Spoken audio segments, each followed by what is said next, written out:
Welcome to Construction Revolution. The revolution in the construction industry isn't just coming, it's already started. This is Construction Revolution. Construction Revolution. This is the This revolution. is the revolution. Construction Revolution. Revolution.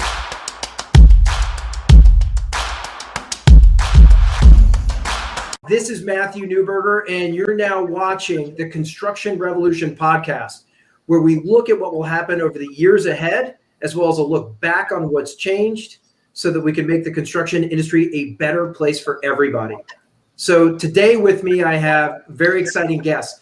These are folks that we work with personally, and that's Hercules Fence. And with me today, I have Evan Winston and Jay Klebanoff of Hercules Fence, two owners of Hercules who are growing a fantastic business. But interestingly, just off camera or, just a minute ago, Jay and I were joking that you're going to get a perspective today of the industry looking up, because I think, Jay, you said, right, this isn't the owner of the general contractor, but it does affect them a lot. But you're right there with the landscapers, right? You're there at the end of the line when everything else is done. So you're going to get a perspective that's really valuable, which is what things look like if they're done right at the conclusion of a project. So I'm very excited to have you both here today. Evan, thanks for joining. Jay, thank you for joining. Happy to be here. Thank you, Matt. Great to be here. You got it. So I'm excited about this today. So, you never think fencing industry, there's like exciting things going on in the fencing industry, but you guys have been involved in some pretty exciting things. We'll get to that in a minute, but first, maybe if the two of you could give a quick, sort of a quick or, background on Hercules Fence, a little bit about who you are, what you provide, so our audience can get a better understanding of your perspective. So, Evan, want to start with you, and then we'll jump to Jay? Sure, that sounds great. Thanks again for having me, Matt. Yeah. Little history on Hercules. Hercules was founded in 1955. Hercules Fence is down in the Norfolk area, and over the years we've grown, and now we are up to 6 offices. We have in the DC market, we have an office in Jessup, that's our Maryland operation, and in Northern Virginia in Manassas Park, and we have an office in Richmond and Newport News, and then corporate and our Norfolk office. We also have a fabrication division called Hercules Custom Iron, that's in Walkersville, Maryland, and a high security division called HHS, and we'll talk about that a little bit with our projects as we get to them. But a little bit about looking up. One thing about the fence industry, which I wanted to say, we're always first and we're always last. And with that comes a lot of pressure. A lot of projects can't start until we get the temporary fence in. And a lot of projects can't close until we finish our work and owners can get their UNOs. And so a little bit about Hercules and why we're here with you. One of the things that we do a lot when we work together, knowing that this is the Construction Revolution podcast series, we do residential, we do light commercial, we do direct work for property managers, but a large part of our business is through general contractors and in the construction world. So we're very active in the building community and the contracting community, and we have worked very hard to build a business that we joke, we're a little self-deprecating about being just fence guys and girls, but really we're a big part of the construction world and a big part of projects, and our scopes have only grown. And so we're on a mission to help improve the relationship in the contractor space and continue to grow and do good things. It's interesting that you say that you're in at the beginning and the end. So that really requires very good communication throughout the project. And I want to get into that in more detail about how we improve that, because I know sometimes that doesn't happen. But Jay, before we do that, let's Jay, give us a quick introduction about your history with Hercules. Okay. I go back to 1990. Hercules is a family company originally. My father-in-law bought the business in 1986, and I got involved in 1990.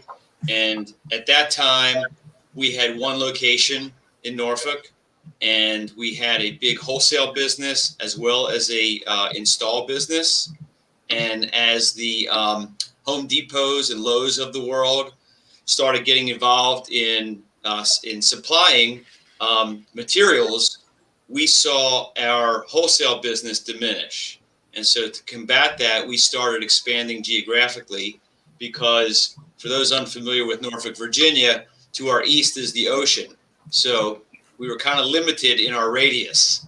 And so we started expanding, and we opened up in Newport News, Virginia, and then Richmond and Manassas, and then Maryland and Walkersville. And so we went right up the coast until we had the 6 offices.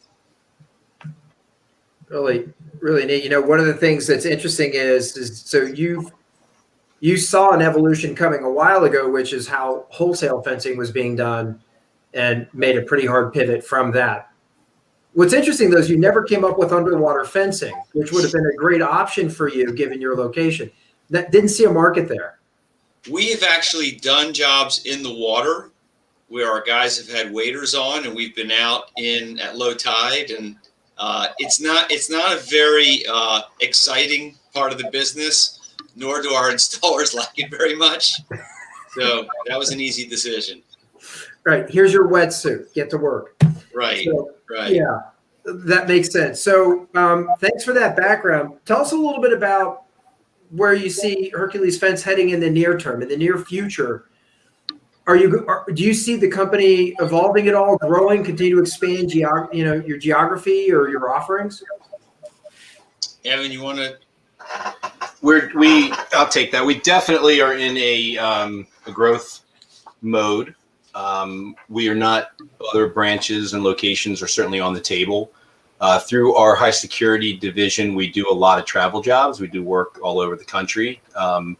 And we are looking to grow and, grow certainly regionally, and we'll see where it takes us. Got it. So I'm interested as you grow Hercules from initially one location and evolving the business over time, what drives you? Why is this industry? Why do you have a passion for doing this?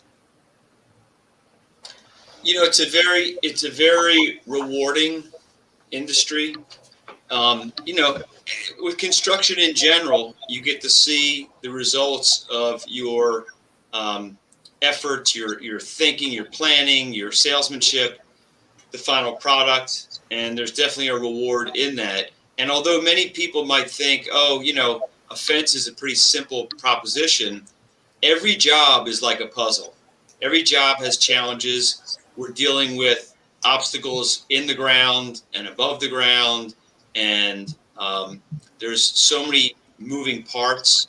And so every job takes a little bit of noodling, and that's really one of the enjoyments and challenges of the business.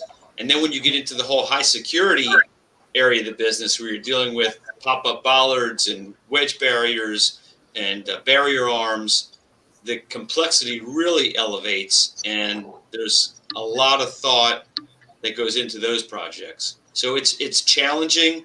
It takes a very organized individual to succeed in this business, and it's rewarding because you get to see the final product, without having enormous lead times. Can you guys talk about some of that interesting stuff that maybe, like, to me is like, I don't know what you can talk about that might be high profile, or I don't know, but you guys have had some interesting projects that are pretty significant. Can you talk about any of those? So I was going to add to that. So for me, when I got into the business, I was amazed at how pretty much every construction job out there has a fence on it of some type. Right. So whether it's an enclosure or temporary. And I love the fact, going back to what I love about the business, that we touch so many different types of projects. It's interesting.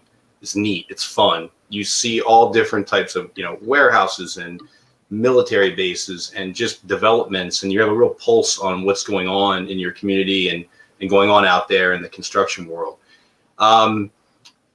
There are some high profile projects that we can't talk about, but there are some very cool places that we do work. We feel privileged. We feel like we protect some very important assets and national landmarks and federal facilities. One project for me was when Walter Reed was relocated from Northwest DC to Bethesda, Maryland, where the what used to be called the Bethesda Naval Hospital was. We were honored to do a very big project there, both at the perimeter, their gates, their barriers, but then inside at the Warrior Transition facility. So as soldiers that had come back from battle that were dealing with some very, very serious injuries, we had built these handrails that they were using for support right outside the building. And I remember how intense that job was. I remember being talked to by the general contractor and by the owners about how careful you had to be on base working, and just a tremendous sense of pride being able to, work at a facility like that. It was truly an honor. It's really cool. And you just don't think of that when you think of any fencing company. So those are really neat. And I know there are more stories behind that, but again, I know some of that is stuff we can't talk about. But again, to the point of some of the things you get to work on. Really, well, we also do all the work at Busch Gardens, so that's always kind of cool. At the end of each project, we get to go on the rides ahead of the crowds, and we've done a lot of stadium work. Evan's done some very interesting work for the Washington football team, and so we've done prison cages on Navy ships that were getting ready to go to Guantanamo. So we get all kinds of very unique challenges to work on. So you're saying if I need to create a prison, I would call you. We put the cages on those ships. Yes. None of our guys ended up in them, but any particularly, that to me is like a really interesting job. Do you both construct and install, or are you one side of that?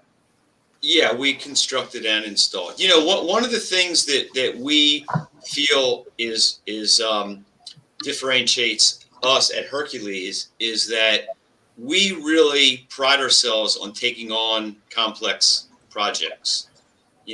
Evan never would have pushed us into the high security world or the custom iron world if we didn't feel like we had unique skills that separate us from the competition. So we know that those complex jobs are often the higher margin jobs, and people can turn to Hercules and count on us for those. And again, that's a big differentiator.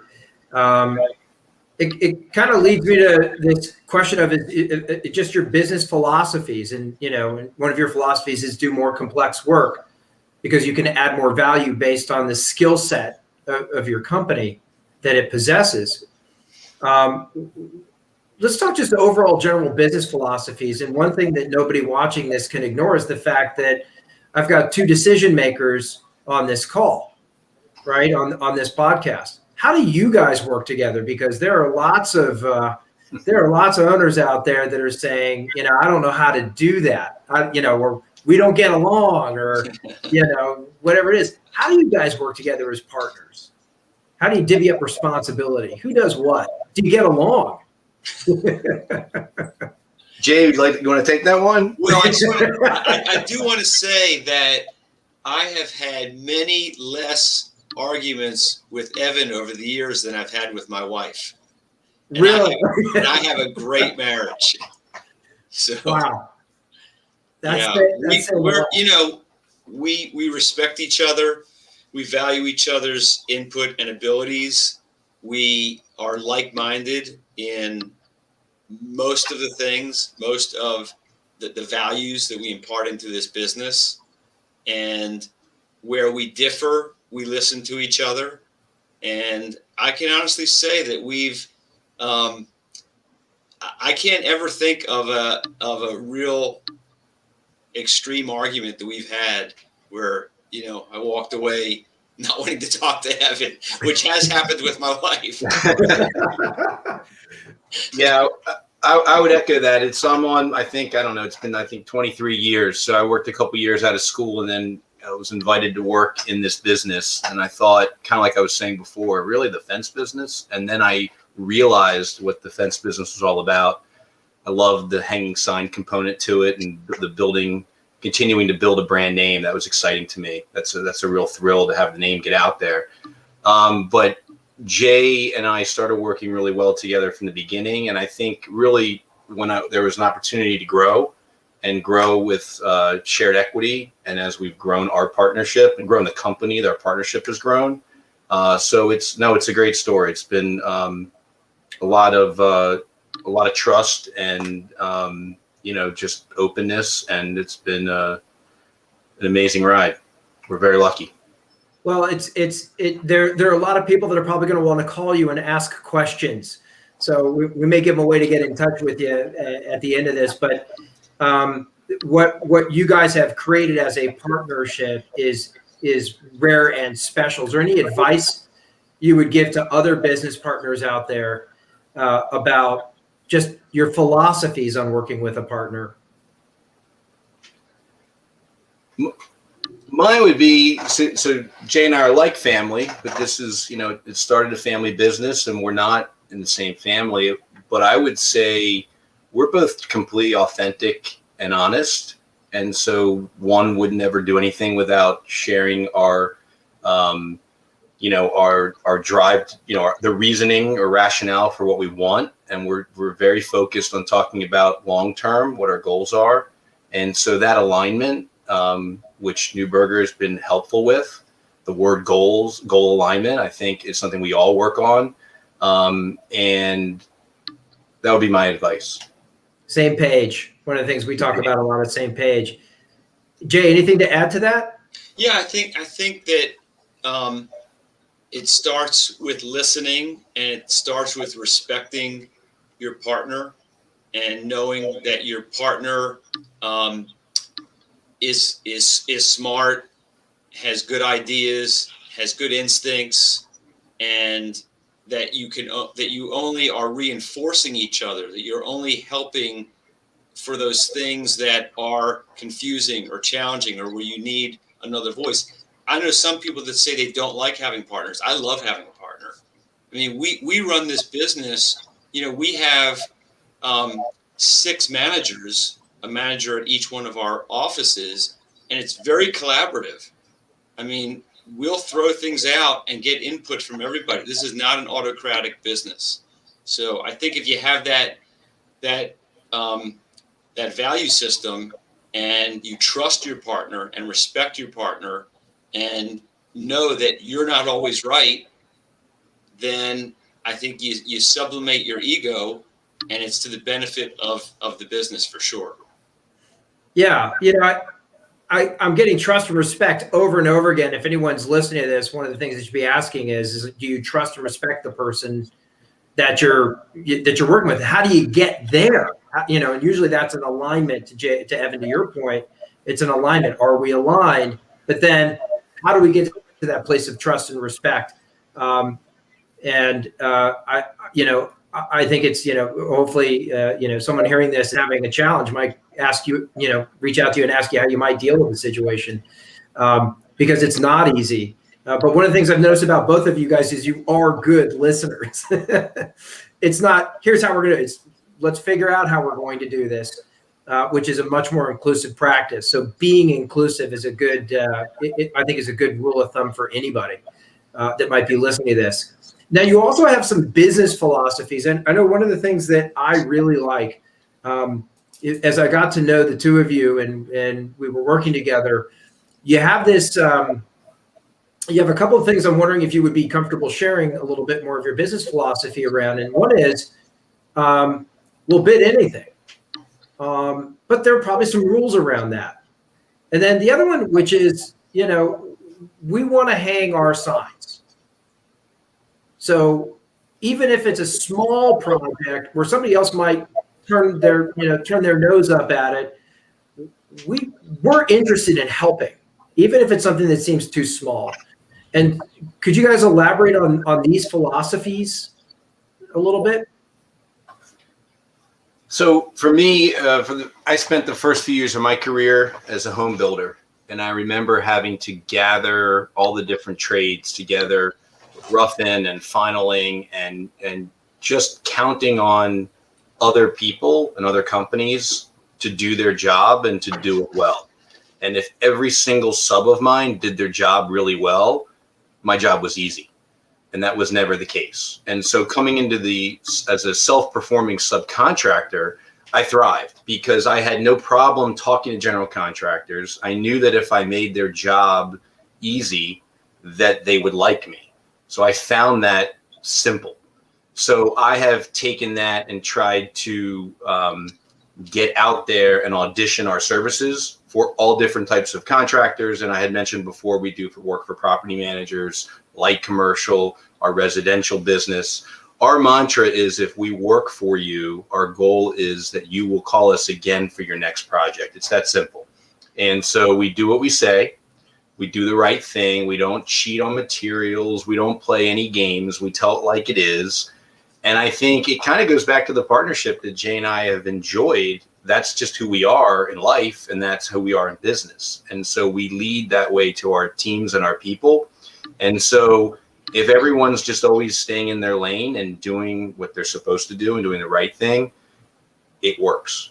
And so, in terms of, that's how we try and appeal to our general contractors. We just want to be the sub that they don't really have to talk about much, that does a good job for them, and we can take on the easy projects or the hard ones. In terms of, we want to be there for them. So I know the generals early on, this is the days where you would go into the Dodge reports and then go to the fax machine and program in everybody's fax and send your proposal to all the different general contractors and go to the Dodge room and take out plans and unstaple them to look at your actual, find out what you're bidding on these jobs. And Right.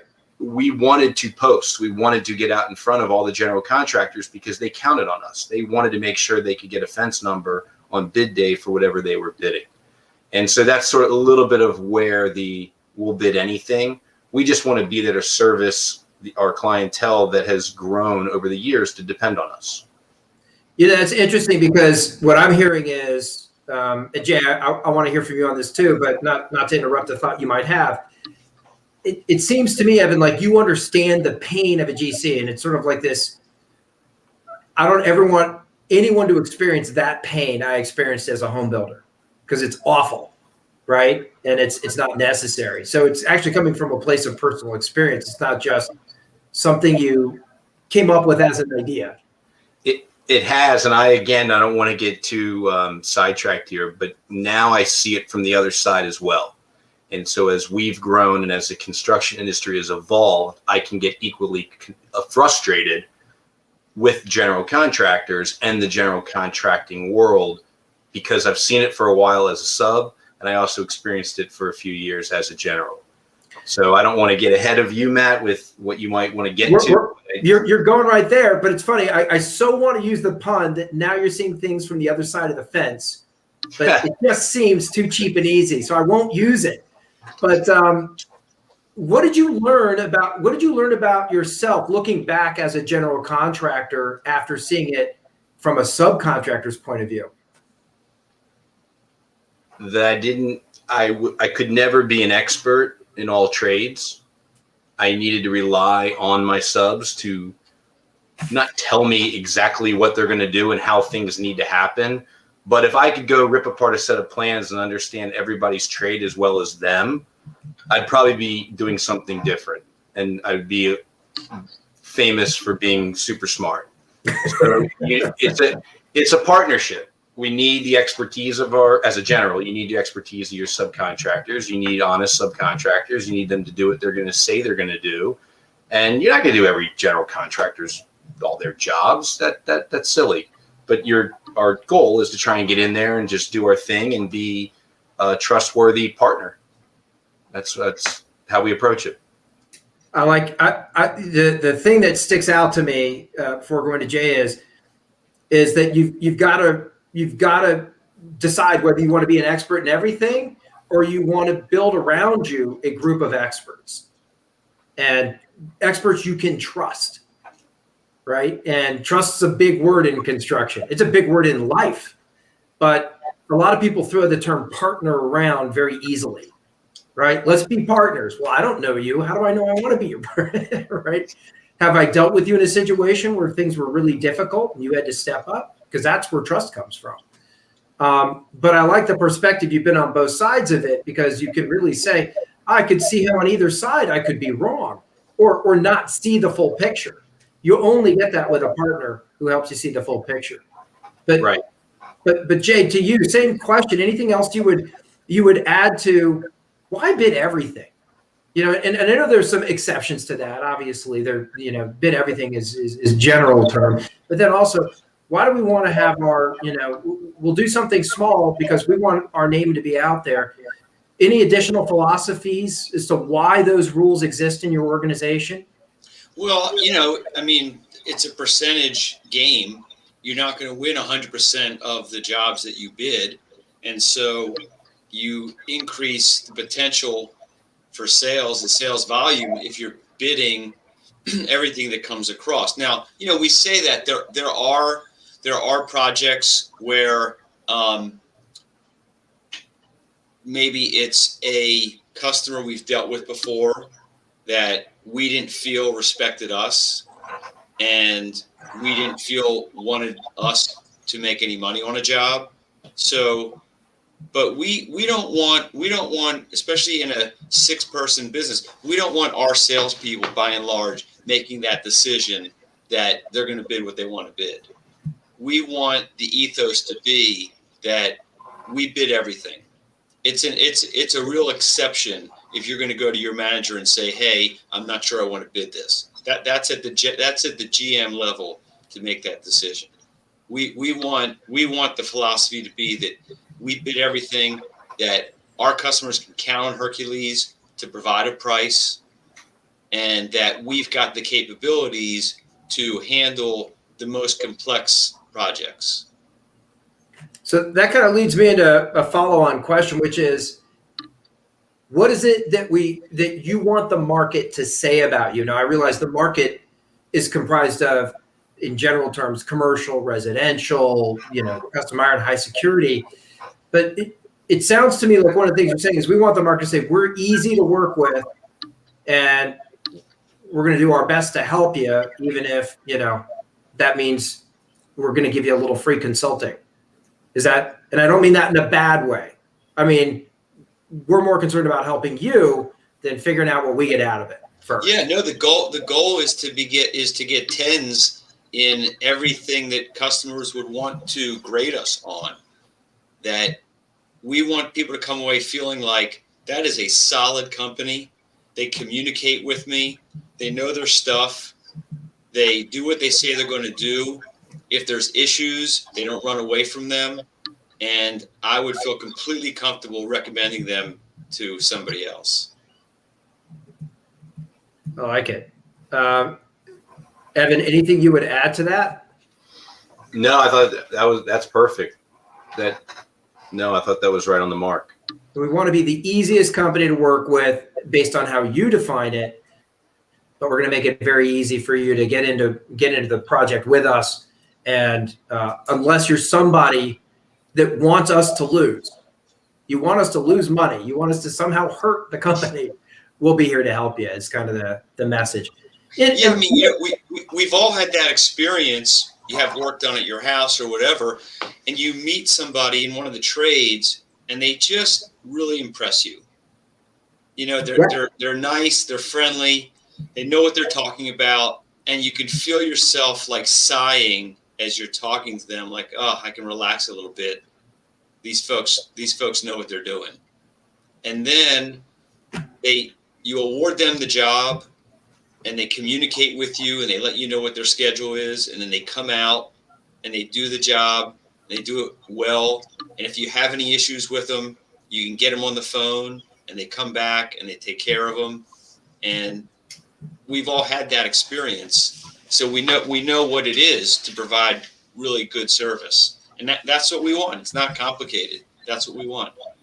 And I would just add, I'm thinking of the general contractor community and our business there. Like in construction projects, there's contingencies. Why are there contingencies? Because there's always delays and problems and things that come up. So problems in construction are going to happen. That's a fact. And I have always looked at problems as opportunities to create relationships and to, as we keep saying, do the right thing. That's part of our mission. Part of our mission statement is we do the right thing even when no one's looking. That's how we want to be. So when there's a problem that comes up, if it's our problem, we fix it.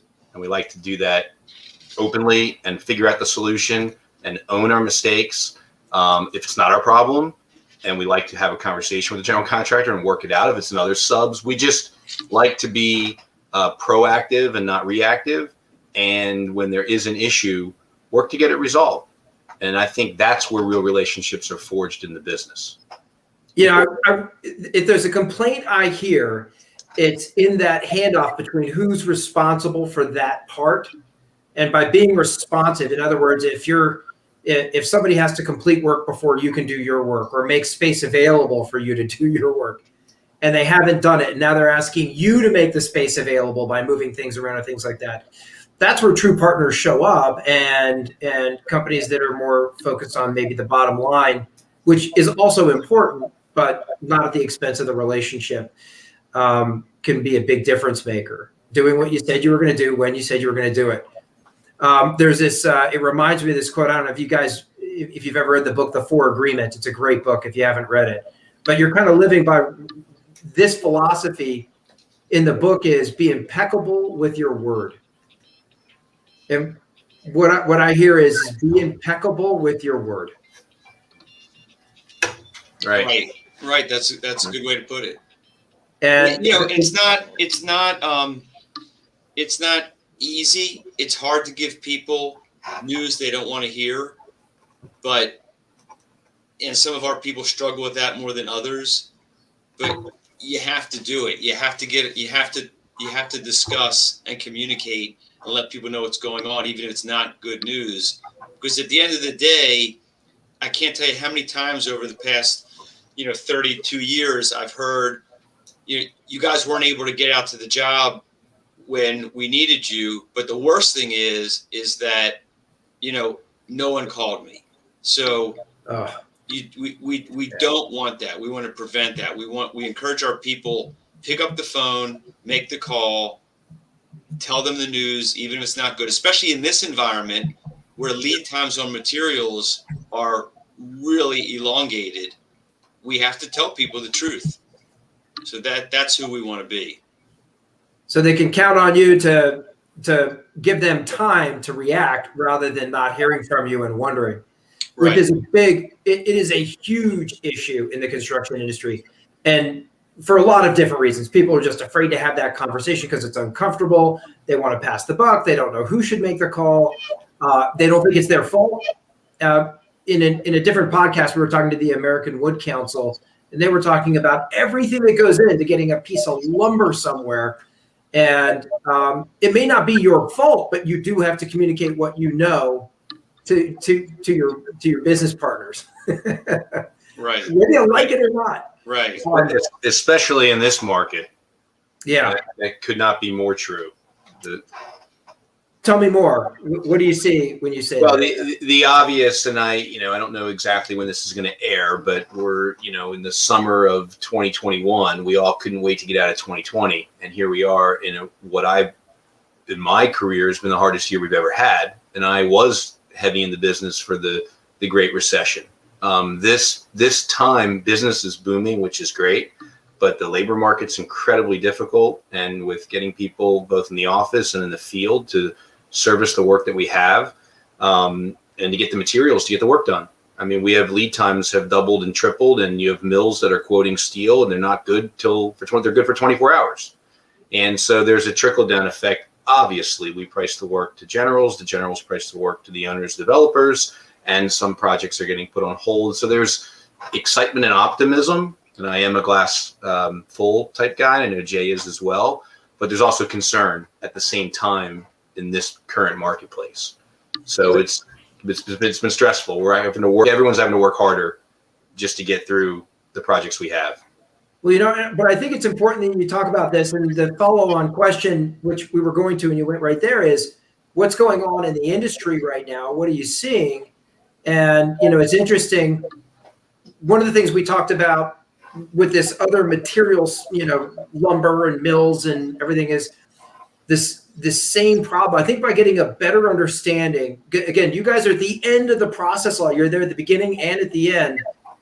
I think it's important for owners, GCs, and even partners in the subcontractor market that you work with to understand what you're going through. You have a greater appreciation for your business partners if you understand what they're going through. So what you guys are seeing right now, in summary, is you're seeing a labor shortage, you're seeing materials fluctuating on, and price is only good for a little while. Do you see material pricing the way it's happening now as a new normal, or do you think that's going to calm down? Jay, you want to take that? Well, I don't see it as a new normal. I think it's been, very abnormal, and it's gone on much longer than we anticipated. We thought as the country kind of got back to work that things would stabilize, but right before we got on here, I got my latest printout on our steel prices, and they went up another 5% from 2 weeks ago. And they're expecting those prices to continue to increase another 20 to 25% as we get further into the fall. We do think there's going to come a point. We've seen it with wood now. Wood prices have stabilized and come down a little bit. I think we will get to that point with steel, but it's taking much longer than we anticipated. Wow, interesting. So you see prices from where they are today rising another 25%. That's what we've been told. Absolutely. Yeah. And in what period of time? By October, November. Wow. Yeah. And are they saying at that point it should drop off, or is it mill capacity? What's the issue? Is it transportation? Is it mining? I think it's all of those things. I think that the mills, either reduced or shut down, and they haven't been able to gear up and respond, and they haven't been able to find labor to be fully staffed again. And the demand is enormous. I mean, especially when it comes to steel, construction, cars, ships. I mean, everything is booming again. All at the same time. It's interesting because what we're hearing is there's a shortage of homes. Who knew, right? You always have just general maintenance of the infrastructure of current buildings, roads, bridges, everything like that. But I think as a society sort of expect that when you need a raw material, it's on demand. Yeah. And it's not. Right. We all got used to a just-in-time world. So this is a problem you have to deal with. What would be helpful from generally the industry?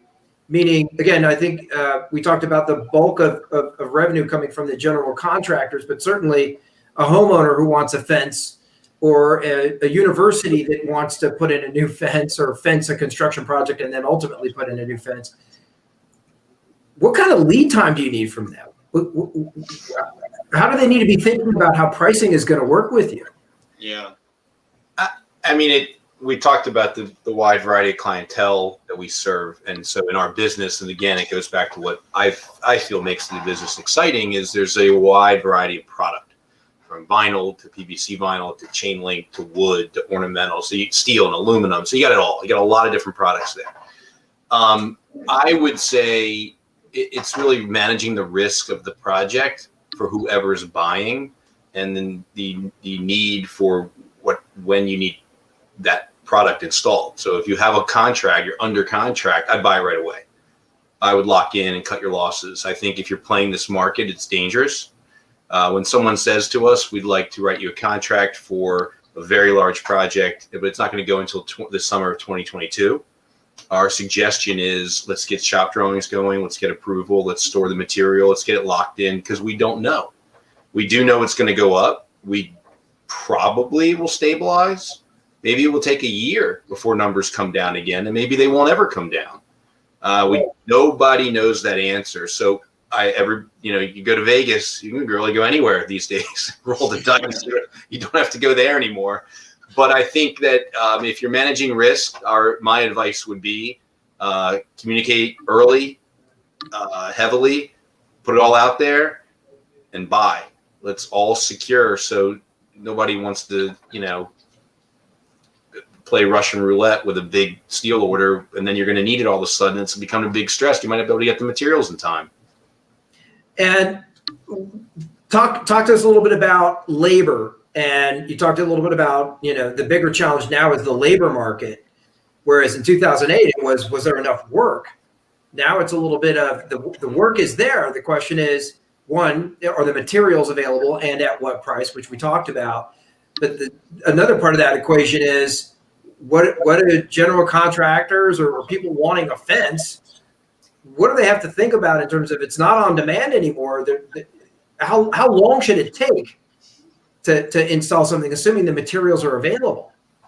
Is it taking longer, or is it level of complexity of the project? What types of things do they need to be thinking about of timing of engaging you as it relates to the labor market? Yeah, I mean, it depends on the product, but we're finding and we're discovering new lead times all the time. So, our products like PVC and ornamental that used to be 4 to 6 weeks, then became 8 to 10 weeks, and now they're running really 12 to 16 weeks. So it's gotten worse, not better. And that's order to installation. That's ordered to shipping to us. To shipping, and then it's taking as much as 4 months on some products. I want to get us just to get it to you 4 months. Yes. So I want to try to, in my head, I wish, imagine a whiteboard here, but you said from what it started at how long from order? So if I order an ornamental fence January 1st. Yep. In the old days, we could pretty much count on having that by mid-February. Okay. Now, so a month and a half? It could be as much as the end of April before it ships to us. And over what period of time did it go from 45 days to 4 months? I would say it's been throughout this year. It's gotten longer and longer. Initially, prices went up early in the year, late 2020. Okay. And then continuing in early 2021. But then it wasn't just increase in price. It was lead time started getting pushed. And I think as inventory and steel that had been secured and aluminum and product in people's, our suppliers' warehouses started to diminish, they were wrestling with their own cycle. How much of the raw material are they bringing in to hold at that number? And as everybody waits and tries to, protect the bottom line and make prudent decisions, all of a sudden you might have waited too long. And so now we have one project that just got released, and the post material is nowhere to be found. We're just waiting because our vendor didn't buy what they typically would buy on hand because of the increases. Wow. So you may have to be more flexible in what you want. Well, we definitely have to communicate it to our customers and to the general contractors so they can communicate it to their customer that this is not the old days. You've got to plan for much longer lead times. And Matt, you've asked Jay about the lead time and the labor. So I wanted to address that again. I've got my Hercules fence subcontractor to general contractor hat on right now. I don't have a hat. I've got the summer button. It's very important, and we talk to our team all the time, that when we enter into a contract with a general contractor, we are very clear and upfront, and they are very clear and upfront with us of what the schedule is. And not only what the schedule is, but the durations. So if we have to put in 3,000 feet of ornamental fence and 6 operated slide gates around and a couple turnstiles around a particular distribution facility, we need to know when the job is slated to go, when are you breaking ground, when do you expect to be ready for it? That's all out there. They go into these jobs with a schedule. Right. And a very important point is, what's the duration you're allowing for us to get our work done? Because if you're going to plug in 5 days, an early start's 5 days, a late start 7 days to do 3,000 feet and 6 gates, we won't meet that. So we need to force the issue to be a part of that conversation to help map out the schedule. And when we talk about bidding every job, that could be a reason not to bid a job. Someone could say to us, we have this project, but it needs to be done in 5 weeks and you need to do it in 6 days. And if that's not possible, we're not going to take it. We're not. Yeah. Evan, I love this point, because if that's the philosophy of a general contractor, or an owner or that thought process is probably going to be a cascading problem, meaning not only did you get not enough time to do your work, but anyone else involved in that project didn't get enough time either. And as a result, everybody's gonna miss. But I think the punchline of this is, the message to a general contractor is, pick a subcontractor that will advise you on constructability, Right. rather than someone that will just bid. Fair statement. Correct. So pick your partners wisely. Well, I mean, that's a good point, Matt. You know, in a perfect world, I mean, it all comes down to communications, because it's such an imperfect science. The construction world, especially general contractor projects. You know, I always make the analogy that when you go to a restaurant, if you see a line out the door, you can make a decision. Do I want to wait in that line or go someplace else? Right. But in the construction world, we don't know when projects are going to go, and we don't know what our line's going to look like at the point that project goes. And so the general contractor is contending with that across the board with all of his trades. Hey, we're ready for you. Here's our schedule. We need you to be ready to go then, right? And then that gets moved a little bit for weather, et cetera. And everybody's trying to do the best they can to accommodate that schedule. And the projects that go the best are the ones where the general contractor knows that and communicates and accepts open communication in return and works together with you to make it happen. The ones that Evan is just referring to, where, you know, they plugged in 5 days to complete a job that might take us 20 days, that's unrealistic. That's going to be contentious right from the get-go. And I, Jay, I have to jump in. I would take the blame, part of that blame, as the subcontractor for not forcing that conversation with the GC. That's where, and we've talked a lot about this. I really don't like the relationship. Sometimes is, you work for me, you're my sub, I'm going to give you work. We want to earn work. We call it win work. Even when we bid a job, sometimes we'll say we won that job. I don't like that. I like to say we got awarded that job. It's just my own thing. I don't look at it as winning. I look at it as getting awarded a job. And when there needs to be a mutual respect. And in my mind, in the construction world, it gets hot, literally and figuratively, and heavy and tiring. And everybody's being pushed, and every subcontractor that's having supply chain issues and their own labor issues, and then the job's pushed. And I think it just takes a lot of conversation. Jay said it's all communication, but there needs to be an expectation that if the job just got pushed 10 days for whatever reason, the asphalt sub couldn't get in, it got too cold. That doesn't mean that we have resources available in 10 days like that to just drop on the job. They could be dispatched to other projects. So we're going to have to juggle that. We're not saying we won't. In fact, we do. We just have to have the communication and be respectful of one another as true partners. And we talked about, it was the very first thing we talked about at the beginning of the podcast, is being partners, whether Jay and I are partners or we're partners with our customers and our general contractors. It's not one-sided. You know, GCs can't say, you know, you work for, like I said that before, but it's sort of like, we're nothing without you. Well, we're nothing without them. It's hard being a general contractor.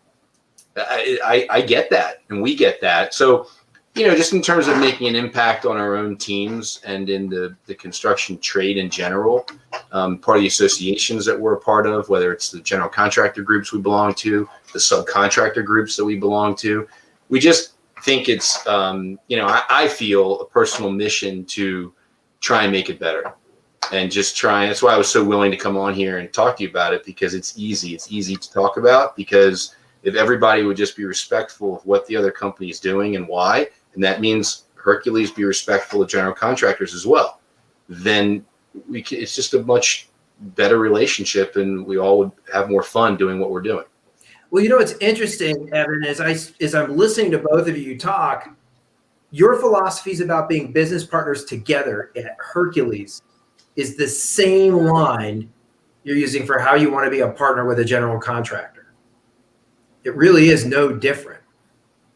And I think it's really interesting. And as you were talking, I was thinking this "you work for me" attitude is not one of collaboration. It's not, there's a problem. And if you work for me, it's how do you, it's you need to do this instead of how do we solve this problem together? We know that there are thousands of little things that happen in order to make a project successful. So there's got to be a lot of how do we solve these problems as they come up together. Right. I remember as a kid, I don't know if you ever had those like log sets or, you open up the box and all the pieces are perfectly cut. There's instructions on how to put everything together to create a house or whatever. And a construction project isn't exactly that. It's making a lot of stuff and based on your best drawings and everything else, assuming weather is perfect, everything's going to go on a certain, timeline. And it just doesn't. It really does require everybody to have this attitude of, we know we're going to have problems. Let's agree to that up front. And then let's agree that we're going to talk about how do we solve those together when they come up, instead of looking for who do we blame or, Yeah, in a perfect world, exactly. But again, we know everybody's under pressure. If it's an owner, they've got to make money on that project or it's got to meet some goal. That pressure translates to a general contractor that doesn't want to burn the relationship with the owner. Right? It translates to you into reacting to that pressure that you don't even get to necessarily see. I think those are things that we need to fix. I have a slightly different question for the two of you. Moving on to a slightly different topic. What's your thoughts on the rest of this year, maybe out a year from now? Do you see growth, and where do you see growth? Or do you see a stable sort of, a constrained market, meaning we probably won't see growth due to materials and labor shortages. You see, maybe a lower productivity year. What's your general opinion on where the market's headed? Or you might want to break that down into certain sectors as well. I would say that we benefited from a fantastic economy last year. We've been really busy. We've been really busy the last 6 or 7 years, while interest rates have been this low ever since the Great Recession. There's all kinds of, home building, apartment building. The government's been spending money. The military's been spending money. It's been really strong. And this year has started out strong as well. Hiccups due to materials, labor shortage, etc. But I think that the purchasing economy has still been strong. I think that all of this price increase, the inflation figures just came out. I think they were around 5.5%, 5.9%. I think it's going to have an impact at some point. I think people are going to put off some projects to wait and see if prices do come down. And so I think we're going to feel the effects of that maybe towards the end of this year, the beginning of next year.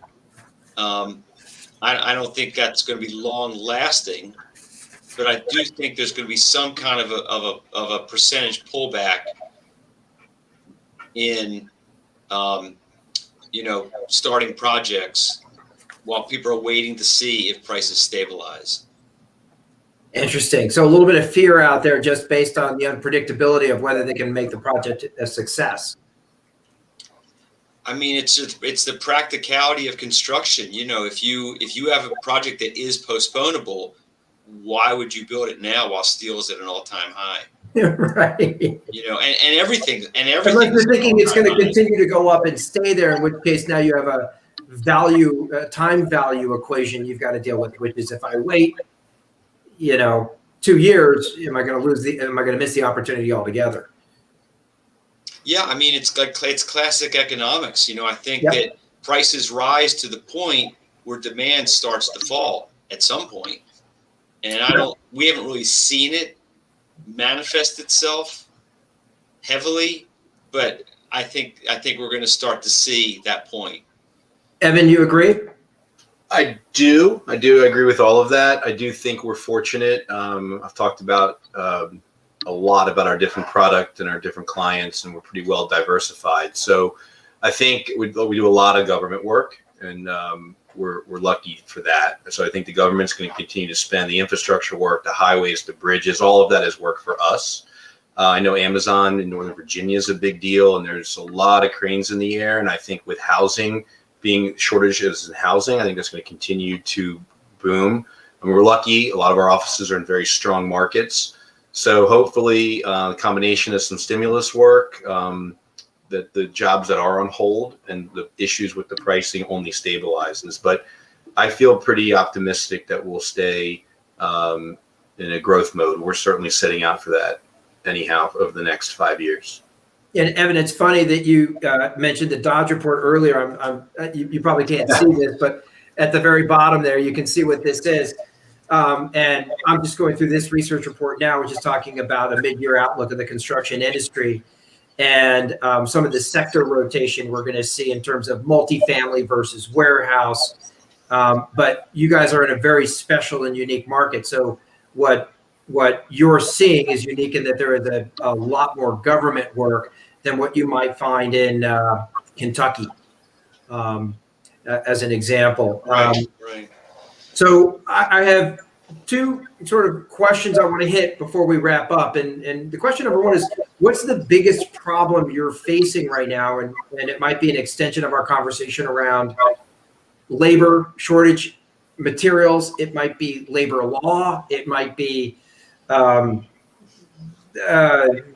the right partners. I'm not sure what it is. But then what I want to talk about is what are the things you think you can do to help the industry become a better industry? The built environment is what I'm talking about. How can you guys help? What will you commit to doing to help the revolution of making everybody more successful and the construction industry a better place to work? So that's what's coming, and we'll kind of cover that in the next maybe 5 minutes. But I'd first like to hear what's your biggest problem? Which of the general contractors or a residential customer, anybody, what should they know the problems you might be dealing with? And they should be understanding, or with that understanding, they could be a better partner for you. Jay handles all of our problems. That's why you're a good partnership. Jay? I think Jay should handle that. I think a couple of things pop to mind. One is a lot of the government work that we talked about, and some of the private work too. It's not all government. There's U.S. citizen labor only projects. They're set aside for U.S. citizens. That is extremely difficult for us. I know that's a lot hard in the construction industry to only have U.S. citizen labor on projects. I think labor in general, we have a new administration.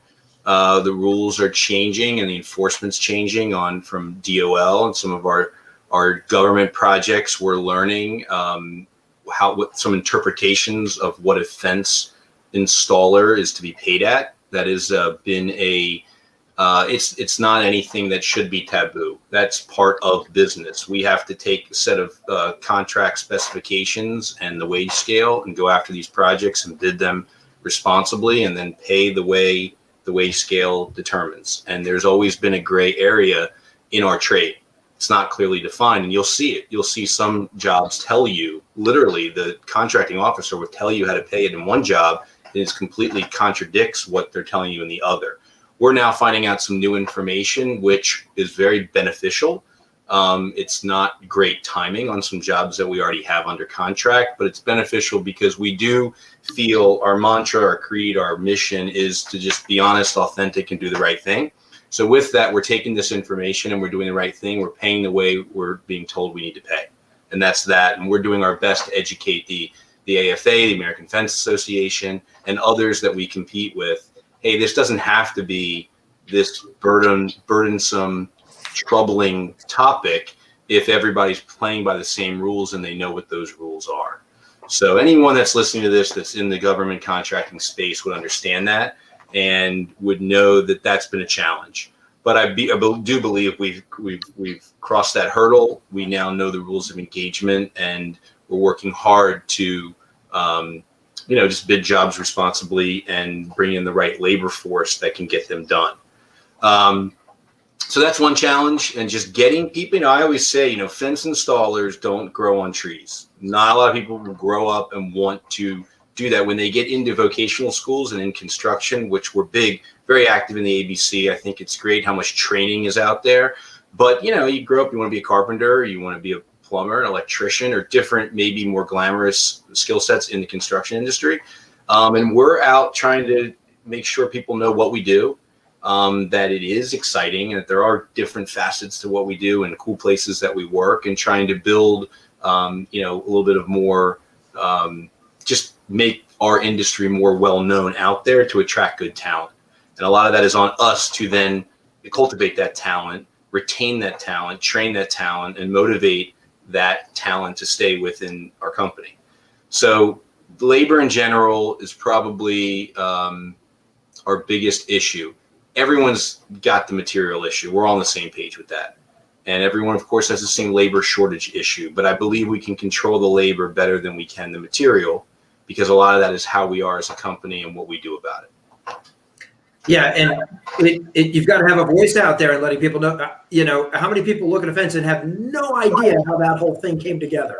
Most people. Jay, anything you would add?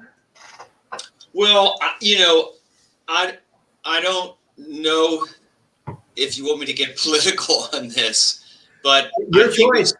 I think it's ridiculous that we have hundreds of thousands of very capable people who are in the construction field and have been so instrumental in building this country over the last, literally constructing this country over the last 15 or 20 years. And for us not to give them legal status, the ones who have not committed a crime, who are raising families and are helping us build,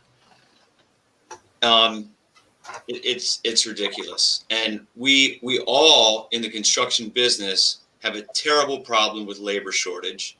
Young people don't want to dig holes and install fence. It's very challenging work. It's 95 degrees today. It's hot and it's challenging work.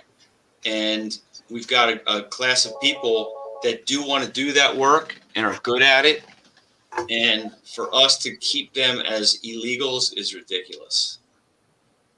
Who do we talk to about that? I know, and I'm a member of ABC, and I know you guys are as well, but is this something that we should be taking to some of our associations and helping legislation? What can we do?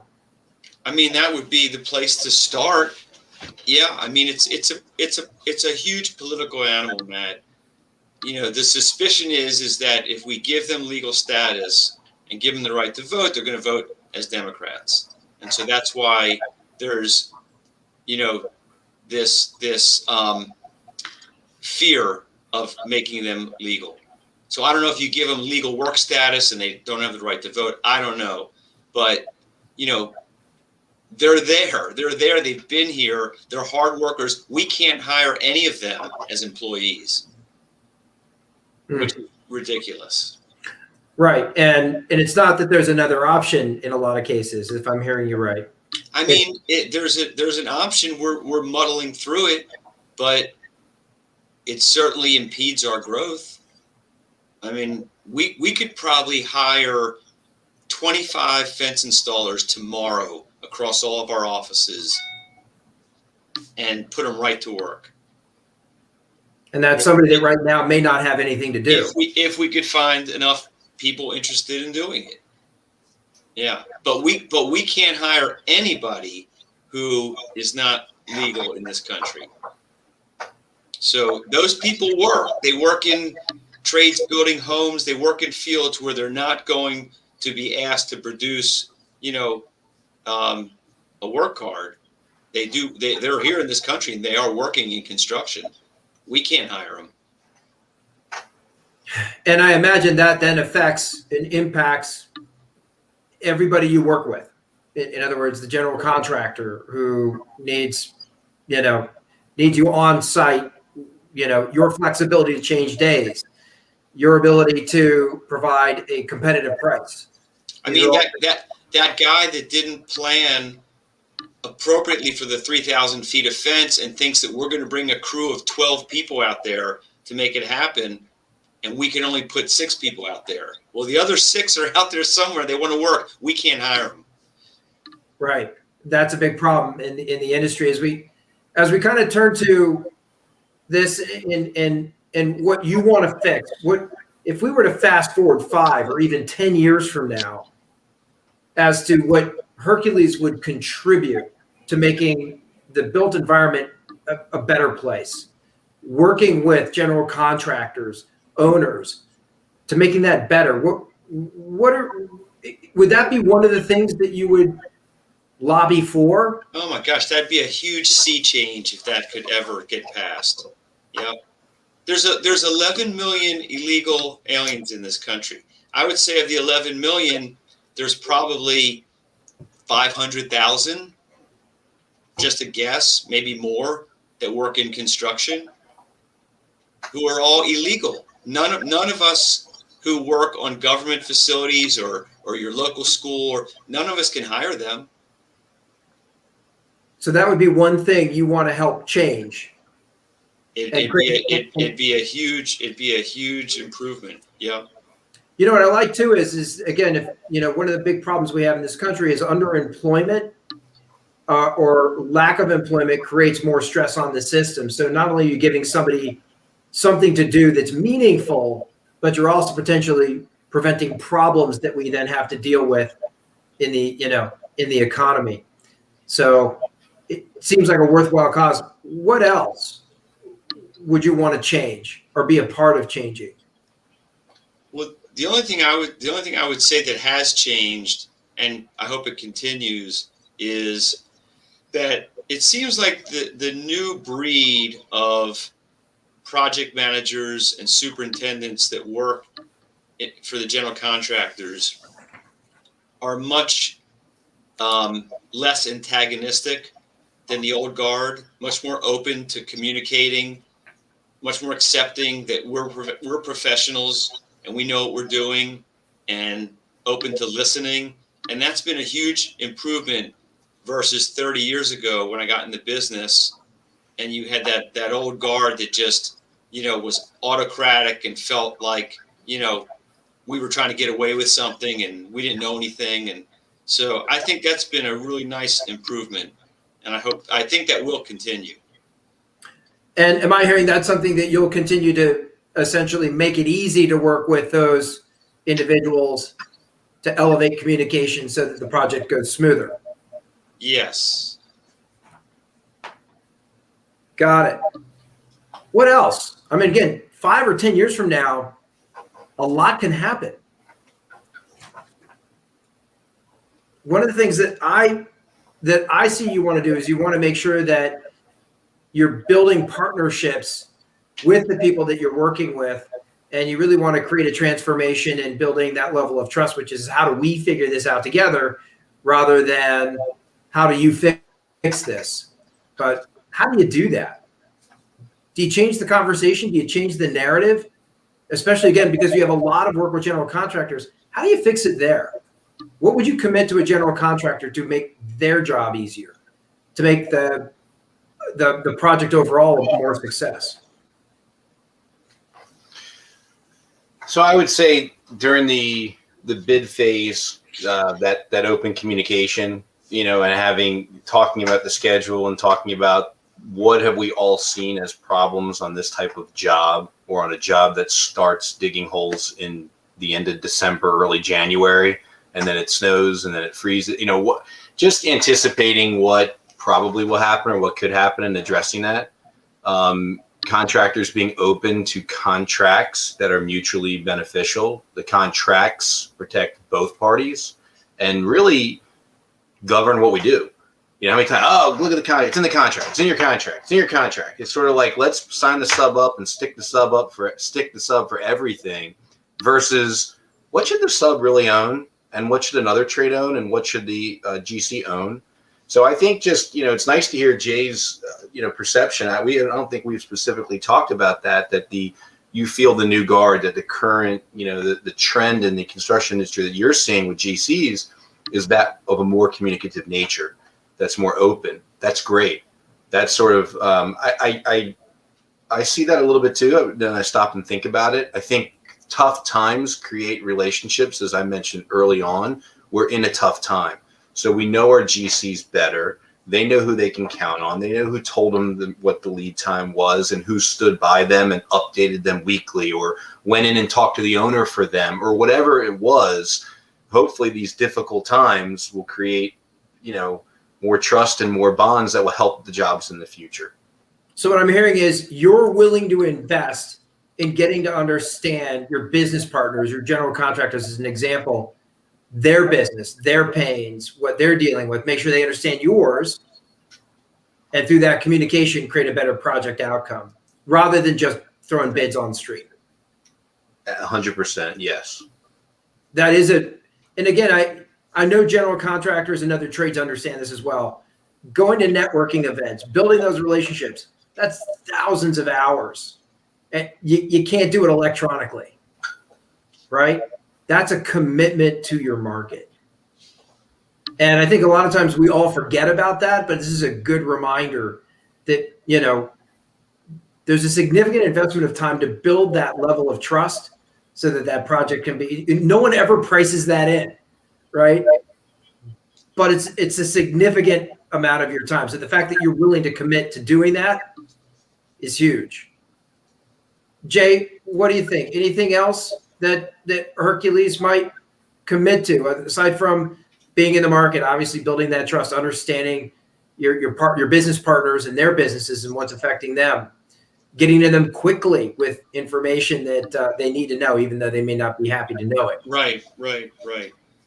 Well, the other thing that has really changed is the concern and requirements for safety. Okay. And we have a safety director. So we've committed to having a safety director on staff, and was a big step for us, and it's really paid off. And so we, I think, emphasize it much more. We've always had good safety ratings, but we do the weekly toolbox talks now, and we have safety liaisons in each office, and we really emphasize it. Our folks many of them are getting OSHA 10 and some are getting OSHA 30 qualifications. So that's been a big change in the industry. I hope people keep perspective on it. I think where it's gotten to is good. I don't think it needs to get out of control. We have certain job sites where I feel like it's excessive what you're asked to do, and it's unproductive. But I think the change to get where we are now has been a good one, and I hope that things kind of stabilize. We maintain that concern for safety going forward, but I don't think that it needs to continue to expand on steroids and be a real hindrance to productivity. And to add to that, you made me think, Jay, one of the things that as I looked back and as our safety culture has evolved and as the safety norms on job sites have evolved over the years, we used to say, the forms you have to fill out, the AHAs and the boxes that you have to check off before you can do work. We don't like to look at it like that anymore. Let's live it. Let's really embrace that we're trying to keep our people safe. And I think the amount of digging we do and the amount that holes are getting bigger and wider and deeper, and there's different,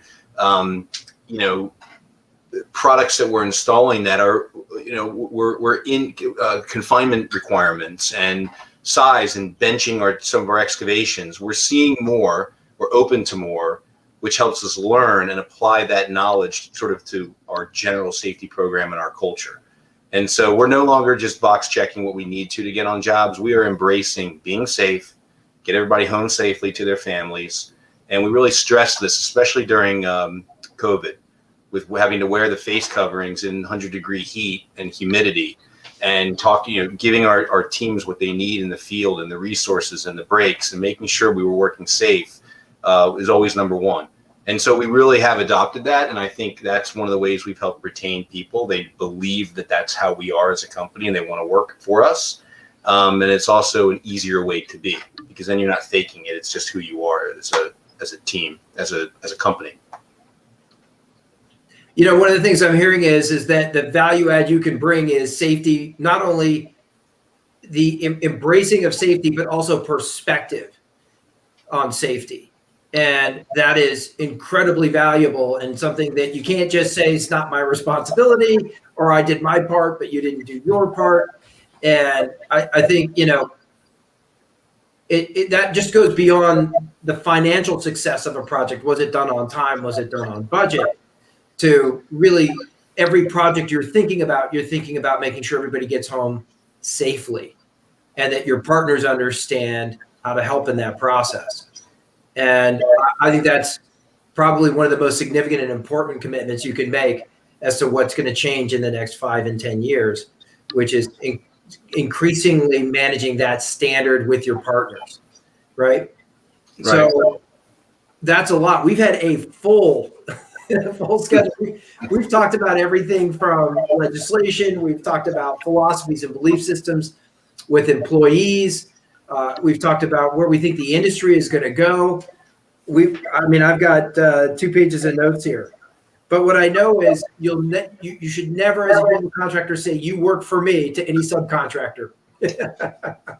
Never say that. But I think one of the things that I would wrap up with is just asking you guys to share if folks see this and want to reach out to you and ask you questions about your philosophies, your partnership, how you guys work together, where you're taking Hercules in the future, maybe a project they want to work on with you. What's the best way for them to get in touch with you guys? Evan. Yeah, call Evan. Yeah, no, we agreed to this. We believe in this. It's been fun. We love working together with you and your team. We're open books, and I would love to help anyone that has any questions whatsoever, whether it's about what we offer from a business standpoint, or about just thoughts on safety or thoughts on having a partnership. Like you said, it's easy. Hercules Fence, HerculesFence.com is the website. I'm Evan at HerculesFence.com. Jay's Jay at HerculesFence.com. But reach out to us, and at least I don't want to speak for Jay, but for me, I enjoy the relationships in the industry. I enjoy hearing others and their experiences, experience sharing. It's not necessarily advice. It's just what you've gone through, and that can be so beneficial when you don't even know it, just talking to somebody. So I'm game. Love it. Evan, thanks. Jay, so the message is don't call you. I thought this is the part of the program where our phone numbers scroll across the aisle. I'll add your emails and your phone numbers. It's your cell phone, right? 757-321-6715. There you go. Happy to talk to anybody. There you go. The last thing I'd like to compliment you guys on, and people that are listening should know this, is one, you guys are very big believers in investing in your people.